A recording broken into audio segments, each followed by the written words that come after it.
Hello guys, this is SK and welcome back to my channel Sai Kiran moto vlogs. And ఈరోజు అయితే మనం తిరునామలైకి అయితే వెళ్తున్నాం. అంటే తమిళ్ వాళ్ళకి, వేరే స్టేట్స్ వాళ్ళకి అయితే తిరునామలై, మన ఆంధ్ర వాళ్ళకి వచ్చి అరుణాచలం. అండ్ ఈరోజు అయితే మేము అక్కడికైతే స్టార్ట్ అవుతున్నాం ఫ్యామిలీ అంతా.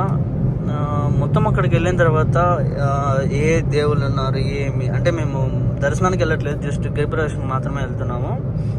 మొత్తం అక్కడైతే చూపిస్తాను, మొత్తం ఎక్స్ప్లెయిన్ చేస్తాను ఎలా ఉంది ఏమనేసి. మొత్తం 14 కిలోమీటర్స్ అయితే వాక్ చేయాలంట. చూద్దాం, నాకు ఇది ఫస్ట్ టైం ఇలా వెళ్ళడం. ఎన్ని కిలోమీటర్స్ నడచాలా అంటే కొంచెం ఆలోచిస్తున్నా. అండ్ చూద్దాం ఎలా ఉంటుంది ఎక్స్పీరియన్స్, ఏమి అక్కడ ఏ ప్లేసెస్ ఎలా ఉన్నాయి మొత్తం అయితే ఒకసారి చూపిస్తాను. ఒకసారి చూడండి. అయితే ఇప్పుడు స్టార్ట్ అవుతున్నాం ఫ్యామిలీ. నేను ఒక్కనే ఉన్నా, బయట వెళ్తున్నా. వెళ్ళి ఇంకా ఇంటికి మొత్తం అందరినీ తీసుకొచ్చిన తర్వాత మళ్ళీ అయితే స్టార్ట్ చేసేస్తాను. ఇప్పుడంటే ఫ్యామిలీ అంతా స్టార్ట్ అయిపోయామన్నమాట తిరునామలైకి. మేమైతే ఇప్పుడు దగ్గరికి అయితే వచ్చేస్తున్నాం తిరునామలైకి. లంచ్ చేయడానికి అయితే ఆగి ఉన్నాము, కార్ అక్కడ పెట్టేసి. ఇక్కడంతా భోజనం చేసుకొని అంతా స్టార్ట్ అయితే అవ్వాలనేసి మళ్ళీ స్టార్ట్ అయ్యాము. దాంట్లో ఇక్కడికి వెళ్ళే దారిలో 2 అయితే టోల్ గేట్స్ అయితే ఉంటాయన్నమాట.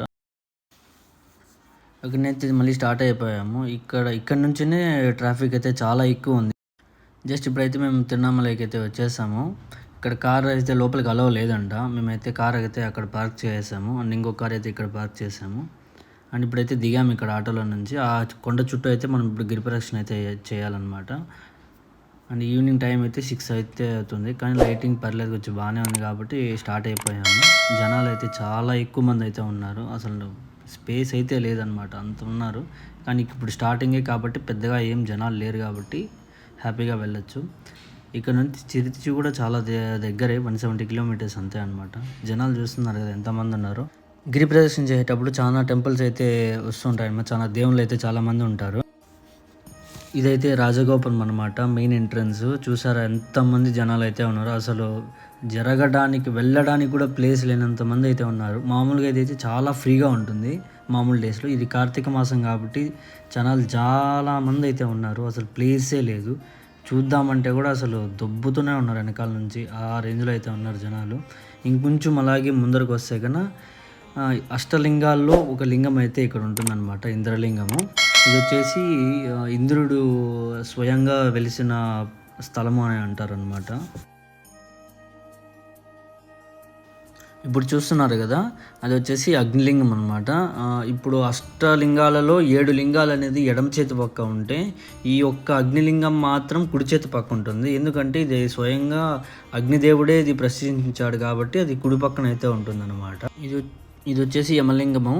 దీన్ని పూజించడం వల్ల దీర్ఘ ఆయుష్, ఆర్థిక ఇబ్బందులు తొలగుతాయని ఇక్కడ వాళ్ళ నమ్మకం అనమాట. ఇది నైరుతి లింగము. దీన్ని పూజించడం వల్ల చెడు ప్రవాహాల నుంచి బయటపడే అవకాశం ఉందని ఇక్కడ వాళ్ళ నమ్మకం. ఇక్కడైతే కర్పూరం మలిగించి లోపలికైతే వెళ్ళి దర్శనం చేసుకుంటారు అందరూ. ఇదైతే సూర్యలింగం, కానీ అష్టలింగాల్లో ఒక లింగం అయితే కాదు, ఇది సపరేట్గా ఇంకొక లింగం అనమాట. ఇది వచ్చేసి సూర్యుడిది. ఇంకా అలాగే కొంచెం ముందరికైతే అలాగే వెళ్తే ఇక్కడ అయితే వెంకటేశ్వర స్వామి పెద్ద విగ్రహము, అలాగే పెద్దవి పాదాలు అయితే ఉంటాయన్నమాట. ఆ పాదాల వెనకాలే ఆంజనేయ స్వామి గుడి కూడా అయితే ఉంటుంది. మన వాళ్ళు అయితే ఇక్కడ దండం అయితే పెట్టుకుంటున్నారు, ఫొటోస్ తీసుకోవాలనేసి కొంచెం వెయిట్ అయితే చేస్తున్నాము. ఇది వచ్చేసి వరుణలింగము. ఈ వరుణలింగాన్ని వరుణదేవుడు అయితే స్థాపించాడు. ఈ లింగాన్ని పూజించడం వల్ల మన అనారోగ్యము, నీటికి సంబంధించిన ఏదైనా వ్యాధులు ఉన్నా అవి తగ్గుతాయనేసి ఇక్కడ నమ్మకం. ఇది వచ్చేసి వాయులింగం అనమాట. ఇది వచ్చి వాయుదేవుడు అయితే స్థాపించడం జరిగింది. ఈ లింగాన్ని దర్శించడం వల్ల గుండె నొప్పులు, ఊపిరితిత్తులకు సంబంధించిన ఏదైనా జబ్బు ఉంటే తగ్గుతుందని ఇక్కడ నమ్మకం అనమాట. ఇంకాస్త ముందుకు వస్తే ఇక్కడ ఐ లవ్ తిరునామలై అని అయితే ఉంటుందన్నమాట. ఇక్కడైతే మంచిగా ఫొటోస్ తీసుకోవచ్చు, కానీ జనాలు అయితే ఫుల్గా ఉన్నారు, అయినా కూడా అలా ఫొటోస్ తీసుకుంటూ ఉన్నారు. ఇంకా అలా అయితే కొంచెం అలాగే ముందరకు వస్తే చంద్రలింగం అనమాట. ఇది అష్టలింగాల్లో ఒక లింగం అయితే కాదు, ఇది వచ్చి సపరేట్గా ఉండే చంద్రలింగం అనమాట. ఇది వచ్చేసి కుబేరలింగము. ఇది వచ్చేసి అరుణాచలానికి ఉత్తరం పక్క అయితే ఉంటుంది. ఈ లింగాన్ని పూజించడం వల్ల సంపద, జీవిత స్థితి మెరుగవుతుందని ఇక్కడ వాళ్ళ నమ్మకం అన్నమాట. ఈ గిరి ప్రదక్షిణ చేసేటప్పుడు చివరిలో అయితే ఇది ఒకటి ఉంటుంది అనమాట, మోక్ష మార్గం అనేసి. దీంట్లో నుండి దూరం వస్తారనమాట అటు సైడ్ నుంచి. అక్కడ వెళ్దామని చూసాము, కానీ కార్తీక మాసం కదా, ఫుల్గా అయితే జనాలు ఎక్కువ మంది ఉన్నారు, ఛాన్స్ లేదు. అందుకనేసి అయితే మేము ఇంకా అక్కడి నుండి అయితే చూస్తూ ఉన్నాము. జనాలు అయితే చాలామంది అయితే క్యూలో ఉన్నారు. ఇప్పుడే నైట్ 2:30 అవుతుంది, కానీ కూడా జనాలు అయితే చాలామంది అయితే ఉన్నారు. ఇక్కడ రష్ ఎక్కువ. కార్తీక మాసంలో కాబట్టి చాలామంది అయితే అక్కడ దీపాలు అయితే వెలిగిస్తూ ఉన్నారనమాట ఆడవాళ్ళు. ఇక్కడ నుండి లైటింగ్ అయితే చాలా కలర్ఫుల్గా అయితే కనిపిస్తుంది చూడడానికి. ఇంకా అలాగైతే వెళ్తూ ఉన్నాం. ఈ ఈశాన్య లింగం అనేది అరుణాచలానికి ఈశాన్య దిక్కులో అయితే ఉంటుందన్నమాట. దీన్ని పూజించడం వల్ల మానసికంగా ఆనందంగా ఉండే అవకాశాలు ఎక్కువ అనేసి ఇక్కడ నమ్ముతారు.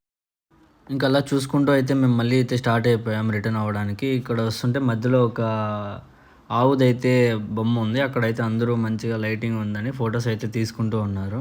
ఇంకైతే మేమైతే ఇప్పుడైతే ఎర్లీ మార్నింగ్ 9 అయితే అవుతుంది. దగ్గర వేలూరు దగ్గరికి అయితే వచ్చేస్తున్నాం ఇంక రిటర్న్ ఇంటికి వెళ్ళిపోవడానికి. Thanks for watching my video. మీకు ఈ వీడియో నచ్చినట్టయితే ఒక లైక్, షేర్, కామెంట్, సబ్స్క్రైబ్ అయితే చేసుకుని